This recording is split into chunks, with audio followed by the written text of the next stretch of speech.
I've done some things. Hell, I've done some awful things. The kinds of things that harm a man while he's asleep and mess with his mind while he's awake. And there's gonna be a special place in hell for me. You see, most people think our powers are a gift. But if it was up to me, I'll hunt the devil down myself and give him this gift back. My name is John Wraith, and I'm a mutant. No, it seems like the opposite, because you can see it coming earlier than us. Remember? Will.i.am playing the role of Wraith. He's incredibly authentic, incredibly creative and artistic, and obviously incredibly well known for his music abilities, his producing abilities, singing, playing, all of that. There's a certain charisma that Will.i.am always showed when he was performing with the Black Eyed Peas. We watched some of the old videos of it and some footage of him on YouTube, and we just felt he had a certain presence. He is a smart guy, he wanted to do it, and I think desire is half the battle. And we thought he might be a really interesting choice. Wraith is a teleporting mutant from Texas, a hell of a boxer. He's cool, calm, a bit sketchy at times, so it's kind of weird to be calm and sketchy. Interesting aspects to John Wraith. He's obviously paranoid. And if you're a guy suffering some sort of paranoia, if that manifests in a sort of mythical way as the ability to just get out of here if you need to, I think that's kind of a smart innovation from the creators of that superpower for him. With Nightcrawler, there was a certain way that we brought his image on screen and took it away. So we had to do something totally different with Wraith. And this time we thought, all right, maybe what we'll do is we'll say his body literally gets disassembled down to the skeleton into pigments, and then all the pigments come back together again. So if you watched, if you slowed down every time he comes in and out of frame, you would see his skin goes and there's a skeleton and then it goes. And when he comes back, boom, there's a skeleton, there's skin, then there's Wraith. Is there even a stretcher big enough to take this guy out of here? It ain't him I'm worried about getting out of here on a stretcher. I mean, you're an asshole. Now, Wraith, he's a bit of a wisecracker. He's a really cool dude, but he happens to be, in this film, the closest friend that Wolverine has. That's his buddy. And so there's not a lot of scenes to establish that, so we were very lucky that we did genuinely connect, but it's one thing to connect off screen that doesn't always happen on screen. In this case, it did. I'm gonna go cover the back Casey rabbits. I'm not in a fight with him. Yeah, right. What? I get in fights with everybody? Don't dogs kill cats? Just go cover the back, will you? In the film, he's a badass, but the majority of the time you see him on screen, he's with his best friend, Wolverine. So you don't really get to see how badass he is, but he's not to be messed with. You shouldn't have done that. Now I'm gonna kill you before Logan even gets a chance.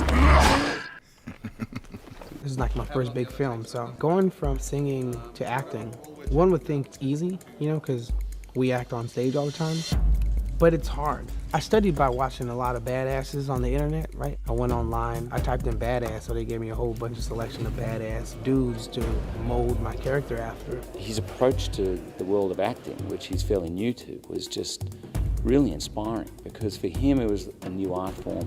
For him it was something to learn, and he was probably the most enthusiastic person I've ever seen on set.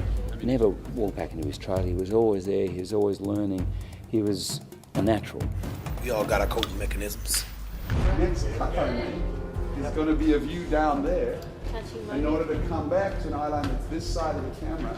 It took a lot for me to be directed because in my field of work, I'm always directing in the studio. Like I produce and write songs for people. And Gavin was patient. Do I want to do it again? Hell yeah. I would love to do it again. It was a blast. I learned a lot. I'm coming with you, Logan. There's no redemption where I'm going. I ain't asking.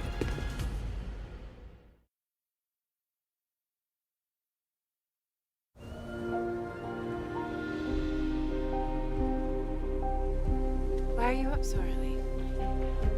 The character of Kayla Silver Fox is played by Lynn Collins. She represents a place of peace and tranquility that he's found, and he's attempting to lead, if you like, a very normal, quiet, probably entirely unrealistically romantic life. Hey. All I kept imagining was, okay, if we're going to say Wolverine at the beginning of this movie is in love, what kind of woman's he in love with? It has to be someone who's down to earth and real and can actually hang out with a guy like this with a sense of humor, and that's Lynn. Going home. Leaving the logging forest. It's sort of the love story that started his character's journey. It's fun. It's a nice counterpoint to the other sides of Logan that we've seen. It's real credit to your species. It turns out that Kayla is a mutant. She's the power of suggestion if she's touching you. Your boyfriend's got a big mouth. I know. Big temper, too. So please let us pass. She can touch people and they do what she says, and also can touch and think something and somebody will do that as well. If there's anything that I thought about the power was that it's a thin line between the power and female persuasion. How'd you do that? Female powers of persuasion, it's a gift. Oh, I see. Do you have those powers over me? Well, you didn't stay in the car, did you? We went back and forth on this. I mean, she had power, she didn't have power. She did, she didn't. There were many reasons to have both. And we finally settled on her having them. Then the question was, did Wolverine love her because she had planted that suggestion in his mind, or did he really love her? And we felt that gave us more drama, so that's why we stuck with her being a mutant. It's classically X-Men in the way that, wow, well, what if the person that you fall in love with really simply has this power of influence? And what if they actually love you and want to say, I'm not influencing you? It's just one of those lovely little dilemmas that, you can think about for 10 minutes and drive yourself crazy. She's also an unwilling team member, if you will, for Stryker. Nothing motivates the men in your family like revenge. And when she realizes the depth of what she's done, she has to come back to get Logan to forgive her. My sister. They have my sister. Please. I didn't trick you into loving me. It was real for me, too. I didn't really understand how large the fan base was, but now I have an idea, and it's really extraordinary. As a girl, my sort of thing was, Barbie dolls. I wasn't a comic book girl, but it's amazing, the world. There's just these archetypal images and these huge emotional, heightened storylines to really let your mind go to those places, to exit your own life and enter this alternate reality. It was really fun.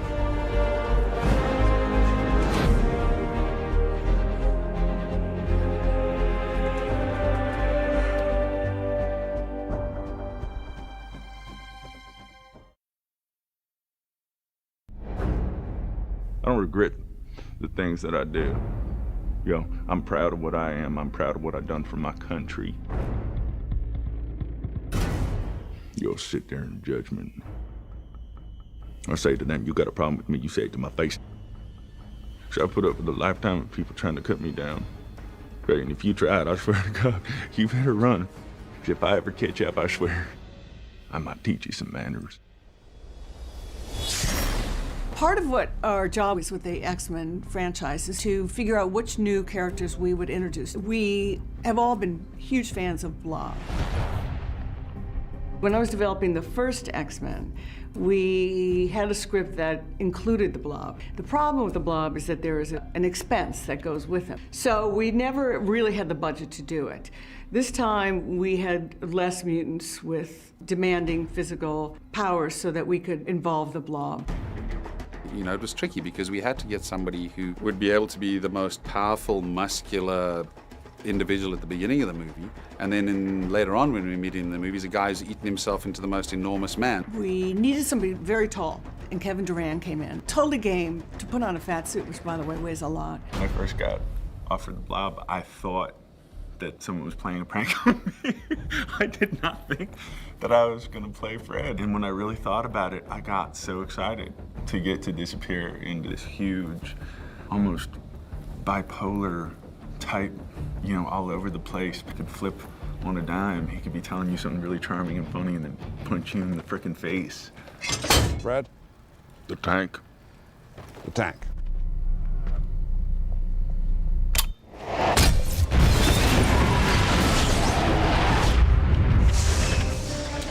When he's what we call War Blob, the pre-boxing fat blob, the guns here are just ginormal, and his chest and his back and his neck are all added on so that he's just an enormous human being when he walks in the room.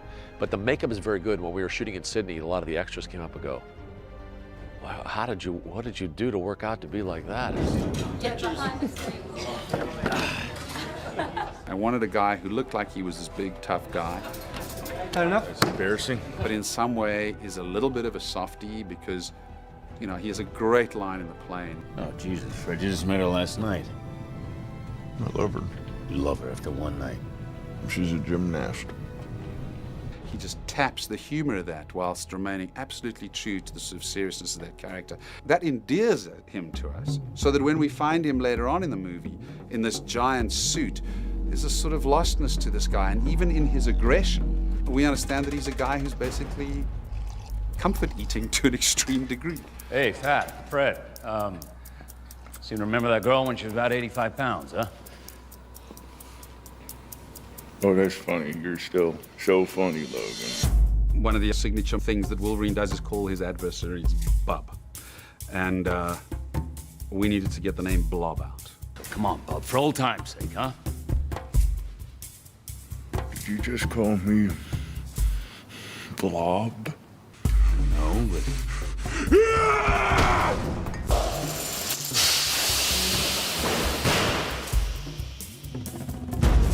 So we're playing with the mythology of having the name Bub, and yet trying to use it in a way that's just tipping the hat to, yes, we know he calls people Bub, but here's how Blob got his name. Told you not to mention his weight. Why'd you call him Blob? I didn't call him Blob, I said Bub. The original sequence we had with Blob was in a supermarket. But we pre-vised and planned it out, and it just became too big. And so that's when we were thinking about how can we do it another way.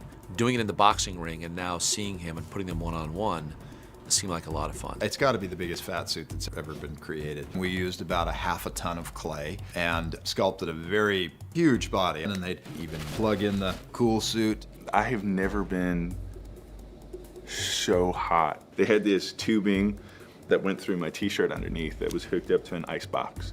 So between takes, they would hurry up and hook me up to the ice box, or else I would literally melt. This fat suit that he wears, I don't know how he moved around in that thing. I think at the end of the day, when I stepped on the scale as Blob, it was about 90 pounds heavier than what I was before I put everything on. Right, so like I'm eating a lot of food here, trying to get myself ready for Blob. So we're gonna start the process, and you know, come along for the ride and watch me turn into the Blob. We sculpted over Kevin Durant. We created appliances to really fill out Kevin's face. Am I doing my showers today? And that was maybe about 5 pieces of rubber that fit on him, custom made to him. Do I look like Blob yet? Getting there. And then a wig on top of that. It's going to look beautiful, Tim. Very beautiful. You know how long it would have taken me to get to 1,000 pounds? Years and years. Yeah. So they would have had to hire me in 2003, 2002. Just eat the whole time. And then you get cut out.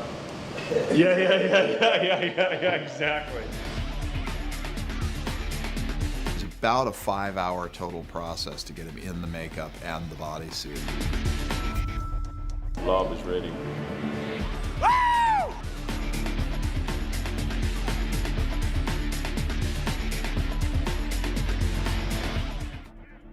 Kevin could move around in it. He could sort of find his own sort of place in this thing and jump around. And he sort of stretches at the beginning of the fight. It's really funny, and that was sort of his little gag that he did.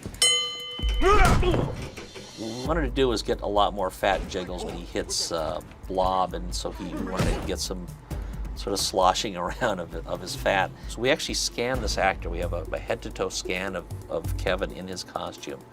What we did is we kept his arms, we kept his head, and a little of his trousers, but you can see down here, actually it's below frame, you see a little bit of the fat wiggling and jiggling. Hey, guess what? The Blob is going to be a massive favorite of the kids, I'm telling you. He's hilarious. Don't be the Blob, kids. Be the War Blob, don't be the Blob. Don't be Fred. Don't turn into a set. Just go do your exercise. Step away from the computer and the chili cheese fries. Get yourself some exercise, or else you'll experience your demise. Blob!